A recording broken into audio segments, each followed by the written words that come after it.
So I'm out in the field today. I've driven up to have a campsite. My buddy's camper here started leaking water. We had to Frankenstein one of these fittings in here with brass. Then we realised the hot water one's gone too. These are little 5/8 threaded fittings into a 10mm push connector. They're made out of plastic and they crack. So we're going to Frankenstein some brass bits together. I hope we get that sorted out. Alright, so getting to this is a little difficult in here, but if you ever need to do these, you push this ring up. Now is the hot water turned off, is it? No. Probably a good idea to do that so I don't get burnt. Yep. Alright, so we're depressuring this. You can probably see what's happened here. Somebody in the past has over tightened this and it started to crack it. The only thing that's stopping this leaking is a little O-ring in here. The other one over this side did the same thing, which you can sort of see through here. And there is a bit of a drip coming off that at the moment. So we may need to revisit how well that's sealed up as well. So in any case, this one, if you ever have to do these and get them off, you push this ring up on the bottom, hold it, and then you pull off the pipe. And then it spills hot water everywhere.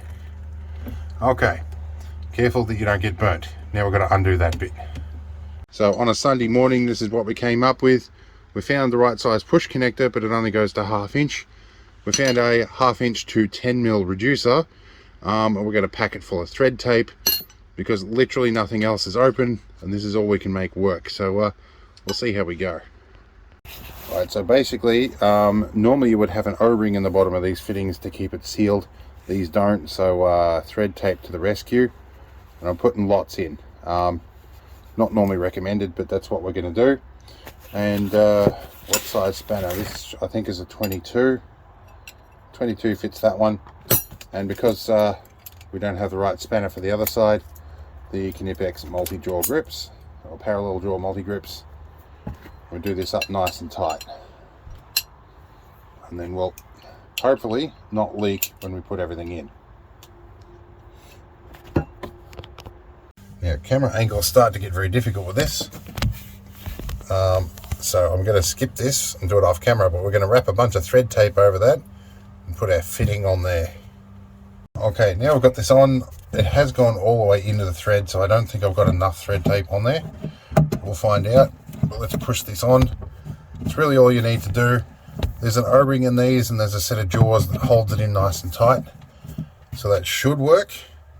But I'll get this guy to turn things on, and we'll see if it pisses out water everywhere. So if you want to try turning the hot water on, turn the pump on, we'll see what happens. Okay. Oh, the tap's on up the top. You probably need to turn the tap off.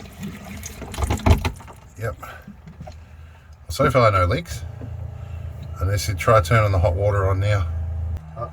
Okay, well we don't appear to be dripping or leaking, which is a good sign. This push connector does leak a little bit down here, so I might have to reseat that. So this one is looking alright. This one's a little bit funny because there's a bit of pressure on it. We might redo this one. Alright, we've reseated this. It's not leaking when we wriggle it now, which is nice, or maybe a tiny bit. We do need to get the proper ones, but this is a Sunday morning. Finding bits to do this properly isn't pretty difficult. This one is dripping just a tiny bit, so we might put a drip tray under here for now until we can get the proper connectors in, and yeah, and do the rest. But at least we're not completely flooding the floor of the camper like we were before, which is nice. But as with most of my videos, this is a temporary fix, so we'll see you in the next one.